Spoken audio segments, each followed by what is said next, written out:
ಸಮುದ್ರದ ಮಧ್ಯದಲ್ಲಿ ಬೃಹತ್ ಆಯಿಲ್ ಟ್ಯಾಂಕರ್ಗಳು ಸ್ಫೋಟಗೊಂಡು ಧಗಧಗನೆ ಉರಿತಾ ಇದೆ.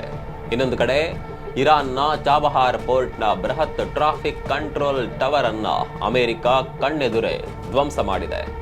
ಮಧ್ಯಪ್ರಾಚ್ಯದಲ್ಲಿ ಏನೇ ಆದ್ರೂ ಅದರ ಪರಿಣಾಮ ನಮ್ಮ ದೇಶದ ಮೇಲೆ ಕೂಡ ಆಗುತ್ತೆ ಅನ್ನೋದು ನಿಮಗೆ ಚೆನ್ನಾಗಿ ಗೊತ್ತಿದೆ. ಆದರೆ ಈಗ ಆಗಿರುವ ದಾಳಿ ಭಾರತದ ಬೆನ್ನು ಮೂಳೆಗೆ ಬಿದ್ದ ಪೆಟ್ಟು.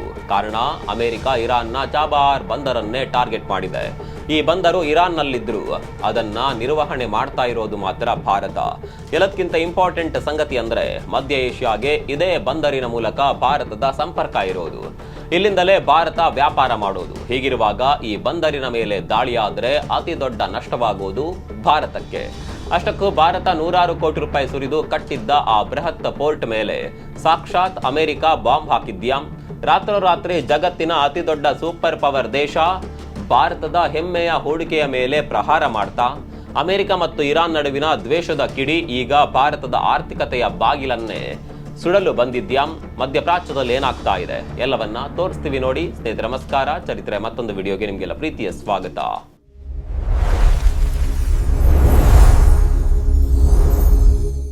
ಮಧ್ಯಪ್ರಾಚ್ಯ ಮತ್ತೆ ಹೊತ್ತಿ ಉರಿತಾ ಇದೆ. ಅಮೆರಿಕದ ಸೆಂಟ್ರಲ್ ಕಮಾಂಡ್ ಸತತ 7ನೇ ರಾತ್ರಿ ಇರಾನ್ನ ಮೇಲೆ ಭೀಕರ ದಾಳಿ ನಡೆಸಿದೆ. ಅಮೆರಿಕದ ಗುರಿ ಒಂದೇ ಆಗಿತ್ತು, ಇರಾನ್ನ ಮಿಲಿಟರಿ ಶಕ್ತಿಯನ್ನ ಸಂಪೂರ್ಣವಾಗಿ ಧ್ವಂಸ ಮಾಡೋದು. ಇದರ ಬೆನ್ನಲ್ಲೇ ಇರಾನ್ನ ಕ್ರಾಂತಿಕಾರಿ ಪಡೆ ಒಂದು ಶಾಕಿಂಗ್ ನ್ಯೂಸ್ ಅನ್ನ ಬ್ರೇಕ್ ಮಾಡಿತು.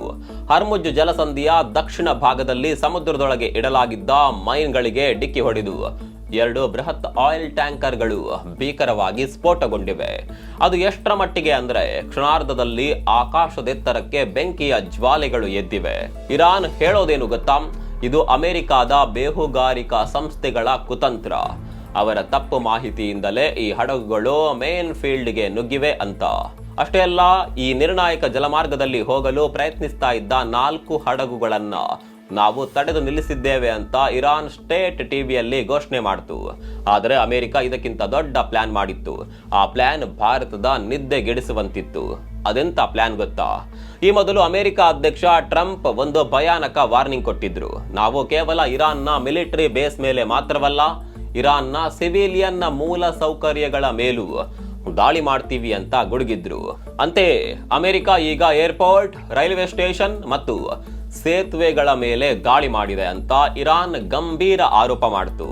ಆದರೆ ಇವೆಲ್ಲದರ ಮಧ್ಯೆ ಭಾರತಕ್ಕೆ ಒಂದು ದೊಡ್ಡ ಶಾಕ್ ಆದಿತ್ತು. ಹೌದು, ಅಮೆರಿಕ ಟಾರ್ಗೆಟ್ ಮಾಡಿದ್ದು ಇರಾನ್ನ ಚಾಬಹಾರ್ ಪೋರ್ಟ್ ಮೇಲೆ. ಯಾವ ಮಟ್ಟಿಗೆ ಅಂದ್ರೆ ಅಮೆರಿಕದ ಡಿಫೆನ್ಸ್ ಸೆಕ್ರೆಟರಿ ಪೀಟ್ ಹೆಗ್ಸೆತ್ ಅವರು ಪಬ್ಲಿಕ್ ಆಗಿ ಒಂದು ಫೋಟೋ ಶೇರ್ ಮಾಡ್ತಾರೆ. ಆ ಫೋಟೋದಲ್ಲಿ ಚಾಬಹಾರ್ ಪೋರ್ಟ್ ನಲ್ಲಿದ್ದ ಬೃಹತ್ ಟ್ರಾಫಿಕ್ ಕಂಟ್ರೋಲ್ ಟವರ್ ಒಂದು ಕಳಚಿ ಬೀಳ್ತಾ ಇರೋದು ಸ್ಪಷ್ಟವಾಗಿ ಕಾಣಿಸ್ತಾ ಇತ್ತು. ಸತತ 3 ಬಾರಿ ಪ್ರಹಾರ ಮಾಡಿ ಈ ಟವರ್ ಅನ್ನ ಧ್ವಂಸ ಮಾಡಲಾಗಿತ್ತು. ಇಲ್ಲಿ ನಿಮ್ಗೊಂದು ಪ್ರಶ್ನೆ ಕಾಡ್ತಾ ಇರಬಹುದು, ಸ್ವಾಮಿ, ಚಾಬಹಾರ್ ಪೋರ್ಟ್ ಇರೋದು ಇರಾನ್ನಲ್ಲಿ, ಅಮೆರಿಕ ಇರಾನ್ ಮೇಲೆ ದಾಳಿ ಮಾಡಿದೆ, ಭಾರತಕ್ಕೆ ಯಾಕೆ ಟೆನ್ಷನ್ ಆಗಬೇಕು? ಇಲ್ಲೇ ಇರೋದು ನೋಡಿ ಅಸಲಿ ಆಟ. ಸ್ನೇಹಿತರೆ, ಚಾಬಹಾರ್ ಪೋರ್ಟ್ ಅಂದ್ರೆ ಅದು ಬರೀ ಇರಾನ್ನದ್ದಲ್ಲ, ಅದರಲ್ಲಿ ಭಾರತದ ಬೆವರಿದೆ, ಸಾವಿರಾರು ಕೋಟಿ ಹಣವಿದೆ. ಸ್ವಲ್ಪ ಇತಿಹಾಸದ ಪುಟಗಳನ್ನ ತಿರುಗಿಸಿ ನೋಡೋಣ. 2003ರಲ್ಲೇ ಭಾರತ ಮತ್ತು ಇರಾನ್ ಮೊದಲ ಬಾರಿಗೆ ಈ ಪೋರ್ಟ್ ಅಭಿವೃದ್ಧಿ ಮಾಡಲು ಒಪ್ಪಂದ ಮಾಡಿಕೊಂಡಿದ್ದವು. ಆದರೆ ನಿಜವಾದ ಗೇಮ್ ಶುರುವಾಗಿದ್ದು 2016ರಲ್ಲಿ. ಪ್ರಧಾನಿ ನರೇಂದ್ರ ಮೋದಿ ಅವರು ಇರಾನ್ಗೆ ಭೇಟಿ ನೀಡಿ ಇರಾನ್ ಮತ್ತು ಅಫ್ಘಾನಿಸ್ತಾನದ ಜೊತೆಗೆ ಒಂದು ತ್ರಿಪಕ್ಷೀಯ ಒಪ್ಪಂದ ಮಾಡಿಕೊಂಡ್ರು. ಯಾಕೊತ್ತಾ? ನಮ್ಗೆ ಅಫ್ಘಾನಿಸ್ತಾನ ಮತ್ತು ಸೆಂಟ್ರಲ್ ಏಷ್ಯಾಗೆ ಹೋಗಬೇಕು ಅಂದ್ರೆ ಪಾಕಿಸ್ತಾನದ ಮೂಲಕ ಹೋಗ್ಬೇಕಿತ್ತು. ಪಾಕಿಸ್ತಾನ ನಮ್ಗೆ ದಾರಿ ಬಿಡ್ತಾ ಇರಲಿಲ್ಲ. ಪಾಕಿಸ್ತಾನಕ್ಕೆ ಟಾಂಗ್ ಕೊಡಲು ಪಾಕಿಸ್ತಾನವನ್ನ ಬೈಪಾಸ್ ಮಾಡಿ ನೇರವಾಗಿ ಅಫ್ಘಾನಿಸ್ತಾನಕ್ಕೆ ಎಂಟ್ರಿ ಕೊಡಲು ಭಾರತ ಕಟ್ಟಿದ ರಹದಾರಿ ಈ ಚಾಬಹಾರ್ ಪೋರ್ಟ್. ಭಾರತ ಬರೋಬ್ಬರಿ $120 ಮಿಲಿಯನ್ ಅಂದ್ರೆ ಸಾವಿರಾರು ಕೋಟಿ ರೂಪಾಯಿಗಳನ್ನ ಕಂಟೈನರ್ ಕ್ರೇನ್ಗಳಿಗೆ, ಕಾರ್ಗೋ ಹ್ಯಾಂಡ್ಲಿಂಗ್ ಸಿಸ್ಟಮ್ಗಳಿಗೆ, ಹೀಗೆ ಕೆಲವು ವಿಚಾರಗಳಿಗೆ ಇಲ್ಲಿ ಸುರಿದಿದೆ. ಇದೇ 2024ರಲ್ಲಿ ಭಾರತ ಇರಾನ್ ಜೊತೆ ಮತ್ತೊಂದು ದೀರ್ಘಾವಧಿಯ ಒಪ್ಪಂದವನ್ನ ಸಹಿ ಮಾಡಿದೆ. ಭಾರತದ ಪಾಲಿಗೆ ಇದೊಂದು ದೊಡ್ಡ ಸಾಗರೋತ್ತರ ಮೂಲ ಸೌಕರ್ಯ ಹೂಡಿಕೆ. ಹಾಗಾದ್ರೆ ಭಾರತ ಕಷ್ಟಪಟ್ಟು ಕಟ್ಟಿದ ಪೋರ್ಟ್ ಅನ್ನ ಅಮೆರಿಕ ಧ್ವಂಸ ಮಾಡ್ತಾ ಸುಹಾಸಿನಿ ಹೈದರ್ ಅವರಂತಹ ಪತ್ರಕರ್ತರು ಭಾರತ ಸುಮ್ಮನೆ ನಿಂತು ನೋಡ್ತಾ ಇದೆ, ಅಮೆರಿಕ ಭಾರತದ ಚಾಬಹಾರ್ ಪೋರ್ಟ್ ಅನ್ನ ಧ್ವಂಸ ಮಾಡ್ತಿದೆ ಅಂತ ಬರೆದುಕೊಂಡ್ರು. ಇಷ್ಟೆಲ್ಲ ಆಕ್ರೋಶ ವ್ಯಕ್ತವಾದ ಬೆನ್ನಲ್ಲೇ ಭಾರತ ಸರ್ಕಾರ ಕೊನೆಗೂ ತನ್ನ ಮೌನ ಮುರಿಯುತ್ತೆ. ಅಸಲಿಗೆ ಏನಾಗಿತ್ತು ಅಂದ್ರೆ, ಈ ಚಾಬಹಾರ್ ಪೋರ್ಟ್ ನಲ್ಲಿ ಮುಖ್ಯವಾಗಿ 2 ಟರ್ಮಿನಲ್ಗಳಿದೆ. ಒಂದು ಶಾಹಿದ್ ಬೆಹೆಸ್ತಿ ಟರ್ಮಿನಲ್, ಇದು ಆಳವಾದ ನೀರಿನ ಟರ್ಮಿನಲ್. ಇದನ್ನ ಭಾರತ ಅಭಿವೃದ್ಧಿ ಮಾಡಿರೋದು. ಮತ್ತು ಇಂಡಿಯಾ ಪೋರ್ಟ್ಸ್ ಗ್ಲೋಬಲ್ ಲಿಮಿಟೆಡ್ ಇದನ್ನ ಆಪರೇಟ್ ಮಾಡ್ತಾ ಇದೆ. ಎರಡನೇದು ಶಾಹಿದ್ ಕಲಂತರಿ ಟರ್ಮಿನಲ್, ಇದು ಹಳೆಯ ಫೆಸಿಲಿಟಿ. ಇದನ್ನ ಸ್ವತಃ ಇರಾನ್ ದೇಶವೇ ಆಪರೇಟ್ ಮಾಡ್ತಿದೆ. ಅಮೆರಿಕ ದಾಳಿ ಮಾಡಿ ಧ್ವಂಸ ಮಾಡಿದ್ದು ಭಾರತದ ಟರ್ಮಿನಲ್ ಅಲ್ಲ, ಬದಲಾಗಿ ಇರಾನ್ಗೆ ಸೇರಿದ ಶಾಹಿದ್ ಕಲಂತರಿ ಟರ್ಮಿನಲ್ ಅನ್ನ. ಭಾರತ ನಿರ್ಮಿಸಿದ ಶಾಹಿದ್ ಬೆಹಸ್ತಿ ಟರ್ಮಿನಲ್ ಸಂಪೂರ್ಣವಾಗಿ ಸೇಫ್ ಆಗಿದೆ ಅಂತ ಭಾರತ ಸರ್ಕಾರ ಸ್ಪಷ್ಟನೆ ಕೊಡ್ತು. ಮತ್ತೊಂದು ಪ್ರಶ್ನೆ ಏನಂದ್ರೆ, ಅಮೆರಿಕ ಯಾಕೆ ಈ ಟವರ್ ಅನ್ನೇ ಹೊಡೆದುರುಳಿಸ್ತು? ಯಾಕಂದ್ರೆ ಈ ಮ್ಯಾರಿಟೈಮ್ ಟ್ರಾಫಿಕ್ ಕಂಟ್ರೋಲ್ ಟವರ್ ಆ ಭಾಗದಲ್ಲಿ ಬರುವ ಎಲ್ಲ ಹಡಗುಗಳ ಓಡಾಟವನ್ನ, ಕಮ್ಯುನಿಕೇಶನ್ ಅನ್ನ ಕಂಟ್ರೋಲ್ ಮಾಡ್ತಾ ಇತ್ತು. ಇರಾನ್ ಹೇಳುವಂತೆ ಇದು ಅವರ ಸಿವಿಲಿಯನ್ ಮಾನಿಟರಿಂಗ್ ಸಿಸ್ಟಮ್ ನ ಒಂದು ಭಾಗ. ಇಲ್ಲಿ ಭಾರತದ ರಿಯಾಕ್ಷನ್ ತುಂಬಾನೇ ಇಂಟ್ರೆಸ್ಟಿಂಗ್ ಆಗಿತ್ತು. ಭಾರತದ ಪೋರ್ಟ್ಗೆ ಡ್ಯಾಮೇಜ್ ಆಗಿಲ್ಲ ಅಂದ್ರೂ ಕೂಡ ಭಾರತ ಅಮೆರಿಕಾಗೆ ಪರೋಕ್ಷವಾಗಿ ಒಂದು ಸ್ಟ್ರಾಂಗ್ ವಾರ್ನಿಂಗ್ ಕೊಡ್ತು. ಯುದ್ಧದ ಸಮಯದಲ್ಲಿ ಸಿವಿಲಿಯನ್ ಇನ್ಫ್ರಾಸ್ಟ್ರಕ್ಚರ್ ಅಂದ್ರೆ ಆಸ್ಪತ್ರೆ, ಸೇತುವೆ, ಪೋರ್ಟ್ ಮೇಲೆ ಟಾರ್ಗೆಟ್ ಮಾಡಬಾರದು ಅಂತ ಭಾರತ ಖಡಕ್ ಆಗಿ ಹೇಳಿದೆ. ಉದಾಹರಣೆಗೆ ಭಾರತ ಪಾಕಿಸ್ತಾನದ ಮೇಲೆ ಆಪರೇಷನ್ ಸಿಂಧೂರ ಮಾಡಿದಾಗಲೂ ಕೇವಲ ಉಗ್ರರ ನೆಲೆಗಳನ್ನ, ಮಿಲಿಟರಿ ಏರ್ ಬೇಸ್ ಗಳನ್ನಷ್ಟೇ ಧ್ವಂಸ ಮಾಡಿತ್ತು. ಯಾವತ್ತು ಸಿವಿಲಿಯನ್ ಬಿಲ್ಡಿಂಗ್ ಮೇಲೆ ಬಾಂಬ್ ಹಾಕಿರ್ಲಿಲ್ಲ ಅಂತ ಭಾರತ ನೆನಪಿಸಿಕೊಂಡಿದೆ. ನೀವು ಅಂದ್ಕೊಂಡಿರಬಹುದು ಅಮೆರಿಕ ಹೊಡೆದ ತಕ್ಷಣ ಇರಾನ್ ಸುಮ್ಮನಾಯಿತು ಅಂತ. ಖಂಡಿತ ಇಲ್ಲ. ಇರಾನ್ನ ಸುಪ್ರೀಂ ಲೀಡರ್ನ ಮಿಲಿಟರಿ ಸಲಹೆಗಾರನಾದ ಮೇಜರ್ ಜನರಲ್ ಮೊಹೆನ್ಸ್ ಝೆಜಾಯಿ ಅವರು ಒಂದು ಭಯಾನಕ ಎಚ್ಚರಿಕೆ ಕೊಟ್ಟಿದ್ದಾರೆ. ಅಮೆರಿಕ ಇದೇ ರೀತಿ ದಾಳಿ ಮುಂದುವರೆಸಿದರೆ ಮುಂದಿನ 2-3 ದಿನಗಳಲ್ಲಿ ನಾವು ಪೂರ್ಣ ಪ್ರಮಾಣದ ಭೀಕರ ಯುದ್ಧವನ್ನ ಶುರು ಮಾಡ್ತೀವಿ. ಯಾವುದೇ ರಾಜಕೀಯ ಗಡಿಗಳು ಸೇಫ್ ಆಗಿರಲ್ಲ ಅಂತ ಗುಡುಗಿದ್ದಾರೆ. ಇದು ಕೇವಲ ಮಾತಾಗಿರಲಿಲ್ಲ.